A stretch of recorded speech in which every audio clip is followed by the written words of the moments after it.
Welcome back. So the second round has begun. The Florida Panthers and the Toronto Maple Leafs, a highly entertaining game. We had the good back and forth chances for both teams. A lot of goals in this one. Almost an A's game, but not quite. And I'm sure that there will be a lot of questions about how this is going to go into game two and what the status is for Stolarz. The debate about whether or not anything's going to happen with Sam Bennett for what was an elbow on Stolarz coming through the crease there. And we know that Bennett has been through controversial situations before. We all remember the punch delivered there to Marchand in last year's playoffs, which Bruins fans still probably not big fans of. So it's Bobrovsky versus Stolarz, and one of the most important things that could happen tonight happened early.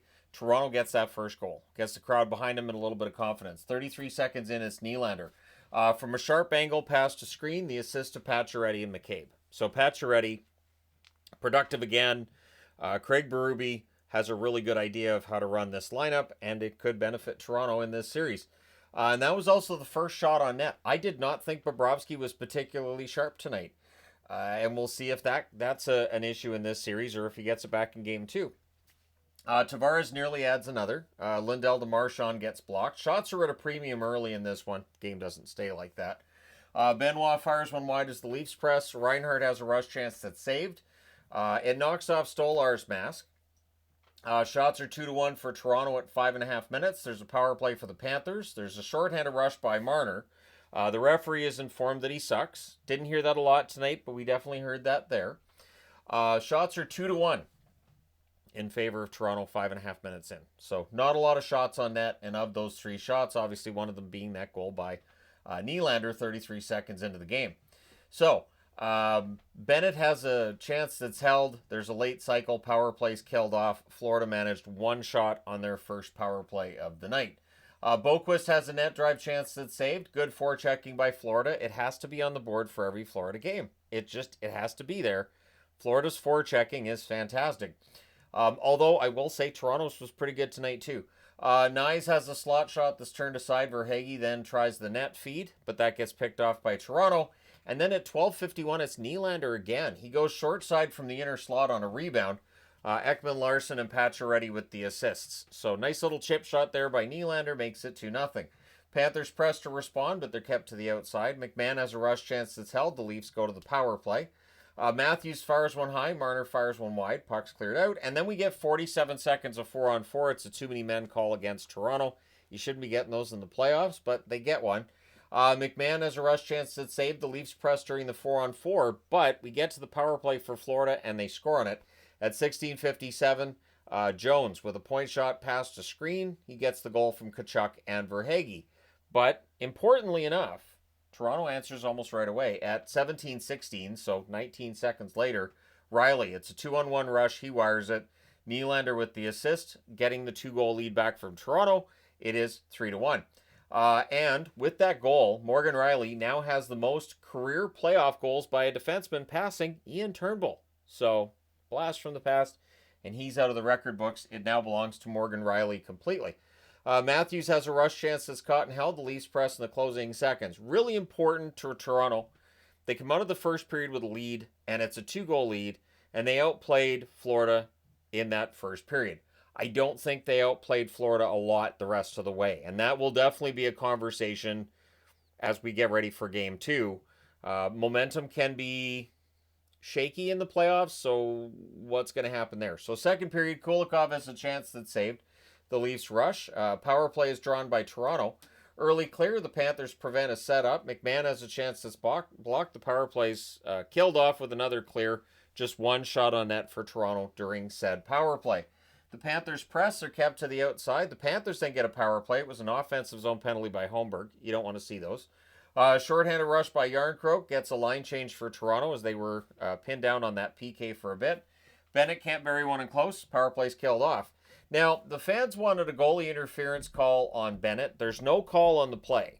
He clearly clips Stolarz. Stolarz stays in the game for a bit. Tavares has a wrister that's blocked out, and then at 7 minutes and 50 seconds, Tanev bounces one through Bobrovsky from the point. McCabe and Nyes with the assist. It's just one of those change-up pucks. and it is on edge, bouncing, and it goes right underneath the arm there for Bobrovsky, and so that makes it 4-1 in favor of the Toronto Maple Leafs. And just for the record, you can't have a lead that's big enough against the Florida Panthers because they are very good at comebacks, that kind of play. McMahon has a net drive that's blocked. The shots are actually 5-3 for Florida halfway through the period. The Leafs draw a power play, and before they go to the power play, Stolarz goes to the bench, and he ended up throwing up. Now, when you get a concussion, nausea, vomiting absolutely happen. So with that, they pulled him out, rightfully so. He did not come back into the game. Wall goes into the net, and Hildeby is the backup at the bench from that point going forward. And if Stolarz is dealing with a concussion, we know how open-ended that is. We know that it doesn't necessarily mean he's going to miss the next game, but it does probably put that into doubt, right? So Toronto could be looking at a series where they'd have to beat Florida without Stolarz, which could potentially change the whole thing, right?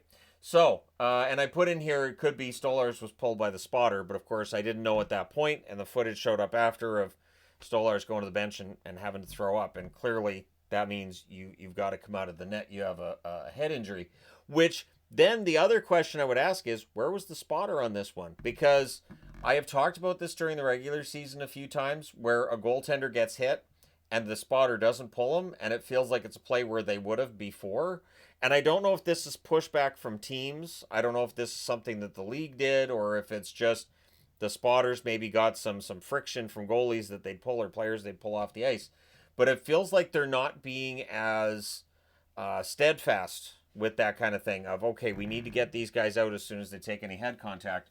To me anyways, personally, that definitely puts that into play. So the power play gets rolling. Tavares Tanais gets blocked. Power play ends up being killed off. Toronto manages one shot on net during that power play. Panthers press with 6.5 minutes left. Forsling has a one-timer that's held by Wall. Nylander has a rush chance that saved. Matthews fires one wide from the slot. The Leafs are throwing some big hits, although Florida out-hit them by more than 2-1 in this game. The teams trade rushes. Panthers press in the final minute. The Leafs block. Holmberg has a net drive that saves. Things are pushy at the horn. It's 4-1 Toronto after 2. Third period. Riley fires one wide on a rush, and then at 1:39, Luostarinen tips in a net feed to make it 4-2. The assist to Lindell and Marchand. We know Marchand's track record against Toronto, so the crowd gets a little quieter. Completely understood. Absolutely completely understood. Nyes then has a rush that's defended. There's a feed to Marner by Nyes after that's blocked. Tkachuk has a tip shot that's kicked aside, and you can feel that momentum starting to roll for Florida. Panthers press, and they score. At exactly 4.5 minutes, Balinskis puts a wrister far side from the left circle. Schmidt and Marchand with the assists. On the Sportsnet broadcast, they have Jake Allen in the studio, and he talked about Balinskis and said he's better offensively and has a better shot than a lot of people realize, and he wasn't surprised by that nice shot by Balinskis that it ended up getting past Wall. The Leafs call a timeout. This is when you're supposed to. You have a lead, you call a timeout, and you say, look, everybody, we're fine, which is essentially the message that was passed along there. Panthers then look to tie it. Then there's an offensive zone penalty by Bennett. So the Leafs go to another power play. They're not successful to this point. Tavares has a chance that's saved, and that is the only shot on net during that power play. It's killed off as well. So one thing Toronto is going to have to look at is figuring out how to deal with these power plays and get some goals on a penalty kill for Florida. That's pretty good. I'm going to say, too, the 5-forward setup that Toronto's using for their power play, it's always dangerous. It's always dangerous to use that, in my opinion. I think it can lead to more shorthanded goals. But against Florida, Florida loves to score shorthanded goals. So we'll see if that becomes at play in this series. It did not tonight.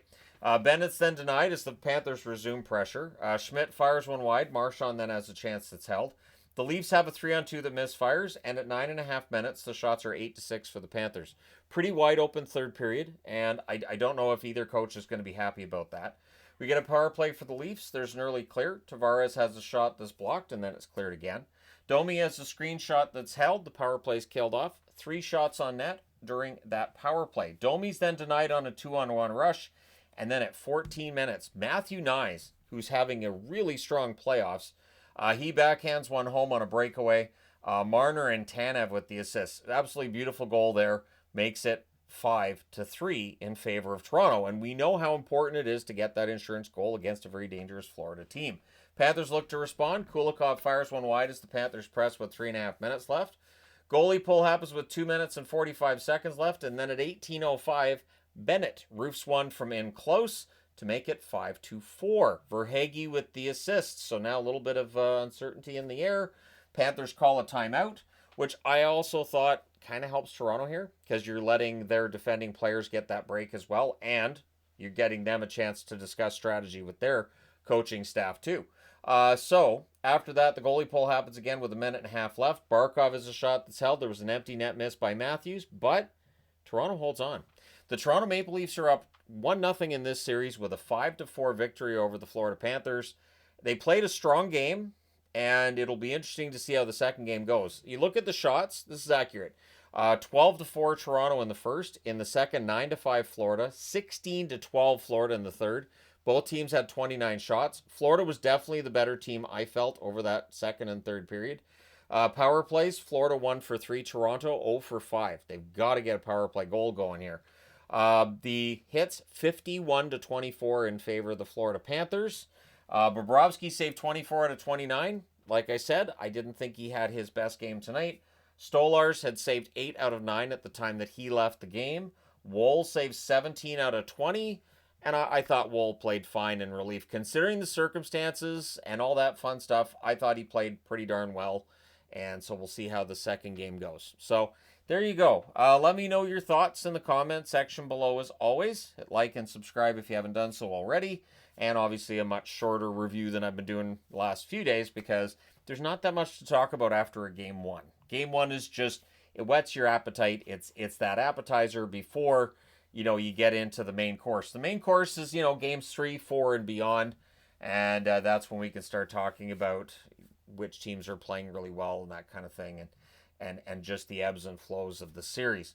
I thought it was important for Toronto to win game one. They got that done. I think it's equally important for them to take game two. If they can go to Florida up 2-0, that takes the pressure off. If it's a 1-1 series tie, there's still some pressure there. They kind of have to then win one in Florida, don't they? So let me know your thoughts. Hit like and subscribe if you haven't done so already. Is this the year? Will Toronto finally get past that second round? Maybe get to a conference final? We'll see. But they're 3 wins away from it. So let me know your thoughts. Hit like and subscribe if you haven't done so already. Channel passing 348,000 subscribers. Thank you guys so much, each and every one of you. And I will talk to you again soon.